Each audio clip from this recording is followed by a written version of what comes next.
ये देखते हैं कि प्रीपोजिशन है क्या और इसका क्या यूज होता है। Preposition a word which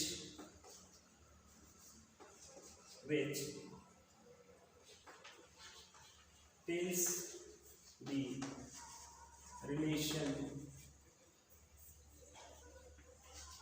between two words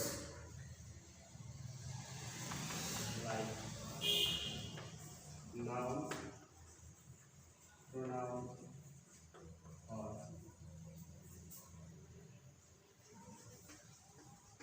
adjective। तो यहाँ पे डेफिनेशन क्या बोल रहा है, a word which tells the relation between two words like noun, pronoun और एडजेक्टिव। तो नाउन, प्रोनाउन या एडजेक्टिव के बीच में रिलेशन क्रिएट करने के लिए, रिलेशन दिखाने के लिए इसका यूज किया जाता है। ये आपका डेफिनेशन एक कॉमन डेफिनेशन है और उसके बाद इसके एग्जांपल्स देखते हैं कि क्या क्या प्रीपोजिशंस में आता है। प्रीपोजिशंस में क्या क्या आता है, प्रीपोजिशंस का जो टाइप होता है उसको लेकर के हम इसके डिफरेंस को बना सकते हैं। Types of preposition. प्रीपोजिशन को वैसे हिंदी में बोलते हैं अव्यय, बट ज्यादातर लोग इससे फेमिलियर नहीं होते हैं। चलिए टाइप ऑफ प्रीपोजिशन देखते हैं। सबसे पहला है simple preposition.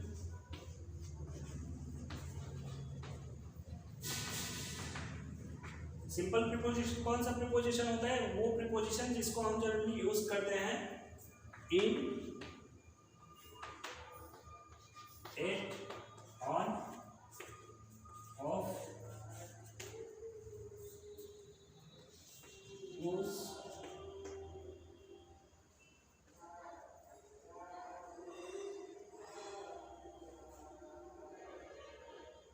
about, of, out,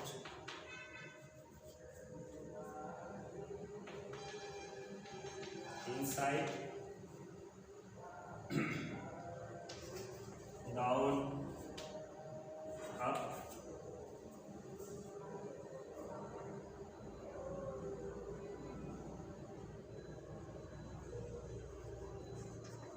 a few, after, before, below,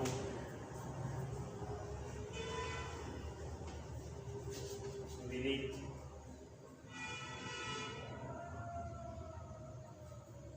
ये देखिए ये कुछ प्रीपोजिशंस है जो वर्ड्स के बीच में रिलेशन क्रिएट करता है सेंटेंसेस बनाने के लिए। इसके अलावा है between, among,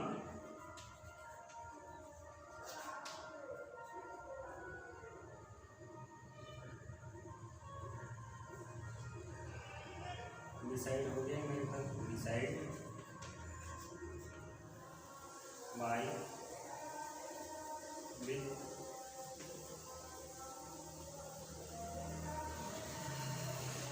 through, along,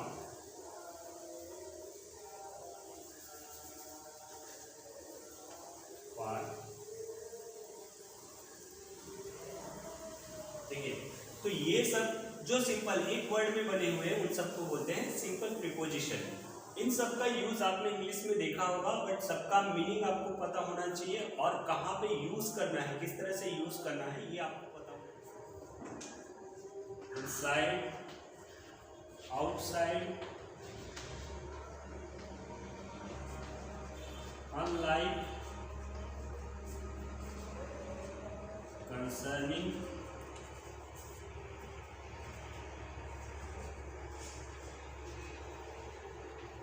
considering, regarding, like that. तो ये कुछ आपके कंपाउंड प्रीपोजिशंस हैं, इस तरह से और भी होते हैं। ये देखिए ये दो चीजों से मिलके बना है, यहाँ पे in and side, out side, unlike, concern, considering, regarding, phrase, जिसे आप फ्रेजल प्रीपोजिशन भी कहते हैं।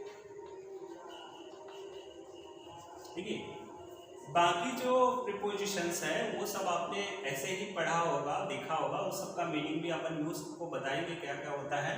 लेकिन जो फ्रेज या जो आपका फ्रेजल प्रीपोजिशंस होता है वो वर्ब या दो प्रीपोजिशंस को मिला के या फिर दो वर्ब के साथ कोई प्रीपोजिशन मिला के बनता है, इसलिए इसको फ्रेजल वर्ब या फ्रेजल प्रीपोजिशन भी कहते हैं। और ये बहुत इंपॉर्टेंट होता है आपकी, चाहे आप कॉम्पिटिटिव इंग्लिश की बात करो, आप लिटरेचर इंग्लिश पढ़ो, या फिर आप जैसे आप न्यूज़पेपर पढ़ते हैं, स्टैंडर्ड न्यूज़पेपर पढ़ते हैं, the times of India, the Hindu, उसमें फ्रेजल जो प्रीपोजिशंस है उसी का ज़्यादातर यूज देखने को मिलता है। तो इसके एग्जांपल इन ऑर्डर टू, इन लियो। यहाँ पे देखिए टाइप ऑफ प्रीपोजिशंस में हमने पहला टाइप जो टाइप देखा था, पहला टाइप है सिंपल प्रीपोजिशन।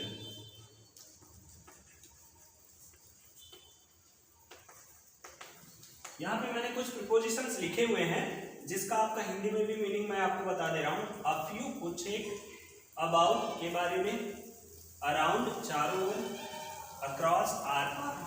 देखिए यहाँ पे क्रॉस अगर आप करते हैं के पार होता है, लेकिन अक्रॉस लग गया तो इस तरह से ये हो गया आर पार। असाइड के बाजू में, अलॉन्ग के साथ, लॉन्ग लंबा, अलॉन्ग के साथ। देखिए मीनिंग बदल गया। अमंग के बीच में, जब दो से ज्यादा संख्या हो उसके बीच में बताना हो तो अमंग का यूज करते हैं। आफ्टर के बाद में, बिलो,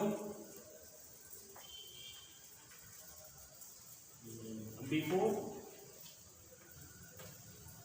बिसाइड, बाय,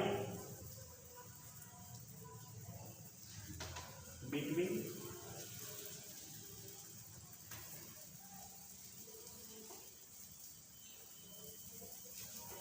बेनीथ। देखिए ये कुछ बी से शुरू होने वाले प्रीपोजिशंस हैं। जो आपके बिलो का मतलब क्या होगा, नीचे, बिफोर के पहले, बिसाइड के बाजू, बाय के द्वारा, और से। ये दोनों जगह भी यूज होता है, के द्वारा, से, और इसका यूज भी होता है तक।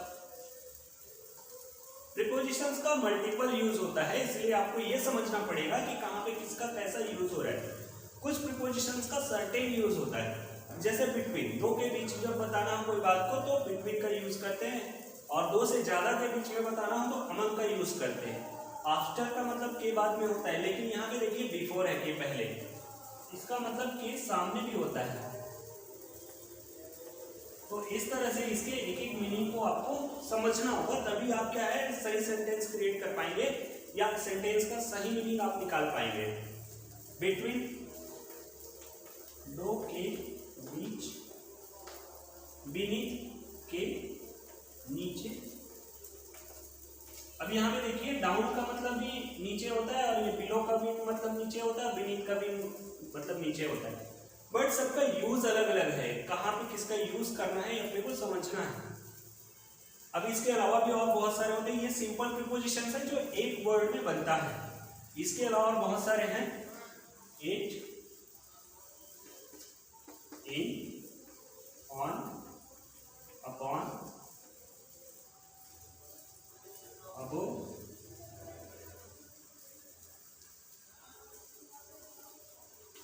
Bye, till, on, of, off. देखिए ये कुछ और होते हैं जिसमें और भी हैं जिसमें ये मेन प्रीपोजिशंस हैं जिसका हम लोग यूज करते हैं। एट का मतलब देखिए, एट जो वर्ड है इसका मतलब बहुत सारा मीनिंग निकलता है। पर, में, तक, इस तरह से ये बहुत सारे मीनिंग्स को क्रिएट करता है। तो अपने को ये इन का भी मतलब होता है अंदर, मीन, ऑन, पर, जनरल मीनिंग पर होता है बट इसका यूज भी तब के लिए करते हैं। अपॉन, इसका भी मतलब होता है, अपॉन का भी मतलब होता है ऊपर, अबव का भी मतलब होता है ऊपर, ओवर का भी मतलब होता है ऊपर। अब यहाँ पे आपको ये समझना पड़ेगा कि इनका यूज कहाँ कहाँ होता है।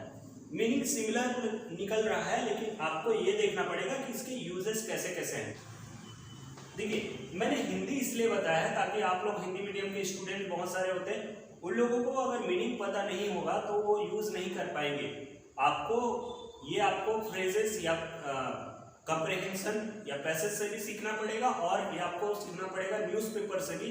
कोई भी जब आर्टिकल छपा रहता है तो इस प्रीपोजिशंस का बहुत वास्ट यूज होता है, तो आपको इन सब चीज़ों को ध्यान से समझना पड़ेगा। अब हम ये देखते हैं एक ही जैसे यूज होने वाले प्रीपोजिशंस में डिफरेंस कैसे करें। देखिए ऑन, एक, इन, बाय, ये 4 वर्ड है प्रीपोजिशंस के। इसका में सेम मीनिंग यहाँ पे निकल रहा है तक, यहाँ पे। तो इसका यूज कैसे होगा अपन इसमें देखते हैं डिफरेंस कैसे। एक ही सेंटेंस में मैं बताता हूं ताकि आपको डिफरेंस पता चले। Train is coming on the time,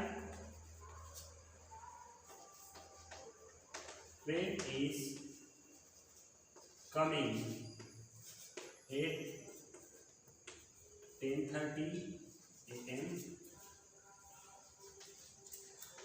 train is coming by the time, आपका क्या बच गया, in, train is coming in the time। यहाँ पे देखिए 4 सेंटेंस है सिमिलर, ट्रेन के आने की बात कर रहा है। Train is coming on the time, इसका मतलब होता है ऑन द टाइम तभी बताया जाएगा जब ये टाइम सर्टेन हो, निश्चित हो,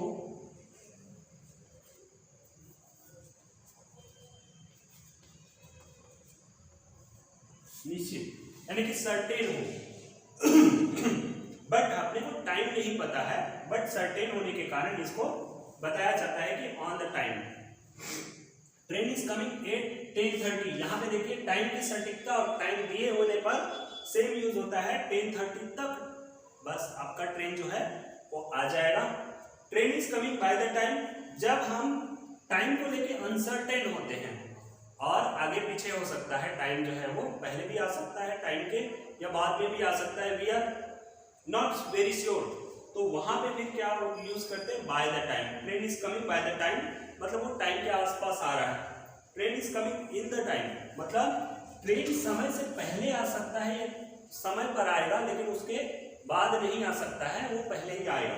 तो इस तरह के सर्टेनिटीज में क्या करते हैं, इन का यूज करते हैं। तो देखिए सेंटेंस एक है, प्रीपोजिशंस का यूज उसके यूज के अकॉर्डिंग, टाइम के अकॉर्डिंग अलग अलग जगह पे लग रहा है। हमने प्रीपोजिशंस के मीनिंग्स उसमें डेफिनेशन में भी देखा है कि ये क्या करता है, सेंटेंस को मीनिंगफुल बनाता है। अप, ऑन, ओवर, अपॉन, एवं। देखिए इन तीनों का मतलब होता है, सॉरी ये 5 का पूरे सभी का मतलब होता है ऊपर। बट आप यूज कहाँ कहाँ करते हैं, अब का यूज होता है किसी के साथ लगकर, यानी कि अकेले यूज नहीं होगा। ऑन का यूज होगा पर के लिए, जब जैसे a cat is sitting on the table, यहाँ पे देखिए a cat is sitting on the table, यानी कि वो टेबल पर बैठी हुई है, तो उसका यूज क्या करेंगे ऑन, क्योंकि वो सरफेस एरिया को इंडिकेट कर रहा है। लेकिन जब हम लिखते हैं अ कैट इज जंपिंग, यहां पे आएगा अपॉन द टेबल, वो क्या कर रहा है, मोमेंट की स्थिति में है, जंपिंग कर रहा है, यानी कि a cat is jumping upon the table. On the table jumping नहीं करेगा, वो अपॉन द टेबल जंप करेगा, यानी कि उसमें मोमेंट है। Over the table, a cat is jumping over the table. यहां पे वैसे तो इसका और दूसरा आप सेंटेंस लिख सकते हैं, वाटर इज, यहां पे है water is flowing over the danger mark. यहां पे देखिए a cat is jumping over the table, मतलब उसने क्या किया, कैट ने टेबल के ऊपर से जंप किया। वहां पे ऊपर का जो है वो लिमिट नहीं है, यानी कि उसके सरफेस से नहीं, काफी ऊपर से जंप किया। तो इस तरह की कंडीशंस में ओवर का यूज करेंगे। वैसे ही ज्यादातर आपको कॉमन वर्ड मिलेंगे, कॉमन सेंटेंस मिलेंगे। Water is flowing over the danger mark, इसका मतलब क्या हुआ कि वो सरफेस से होके गुजर रहा है। वैसे ही एवब होता है a kite is flying above the birds। यहां पे क्या है, काइट कहां पे उड़ रहा है, बर्ड्स के ऊपर उड़ रहा है। इसका मतलब वहां पे स्पेस की लिमिट नहीं है, ये काफी ऊपर की बात होती है, तो फिर वहां पे above का यूज करते हैं। वैसे सर्टेनली ऐसा जरूरी नहीं होता है कि उसका यूज वैसे ही हो, बट एवो का यूज जो है ओवर के आसपास भी हो सकता है, इसके साथ इसके लेवल में भी हो सकता है। लेकिन आपको यह समझना पड़ेगा, जब हम ग्रामेटिकल इंग्लिश की बात करते हैं, जब कॉम्पिटिटिव की बात करते हैं, तो हमको सटीकता देना जरूरी हो जाता है अपने, मतलब थोड़ा सा इसके लिए आपको कॉन्शियस रहना पड़ेगा, आपको समझना होगा कि इसका यूज एक्चुअल में कैसा होता है। तो ये आपका कुछ कॉमन हो गया। वैसे ही जैसे ऊपर के लिए हुआ, वैसे ही कुछ नीचे के लिए भी होता है, जैसे डाउन, अंडर, बिलो, beneath,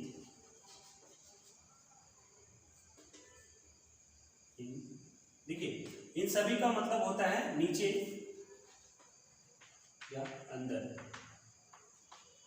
हम नीचे के पर्सपेक्टिव में देखते हैं, नीचे के पर्सपेक्टिव में डाउन कभी भी अकेले लग के नहीं आता है, जैसे हम बोलते हैं सिट डाउन, तो ये किसी के साथ जुड़ के आएगा। Under the table means you are crossing the table, don't give money under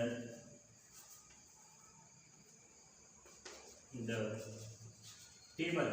इसका मीनिंग क्या है, bribe. Don't give money under the table या give money under the table, इसका मतलब क्या हुआ, वो रिश्वत देने की कोशिश कर रहा है, रिश्वत दे रहा है। तो यहाँ पे टेबल का मतलब, अंडर का मतलब हुआ टेबल के नीचे से पार होना, यानी कि क्रॉस होना।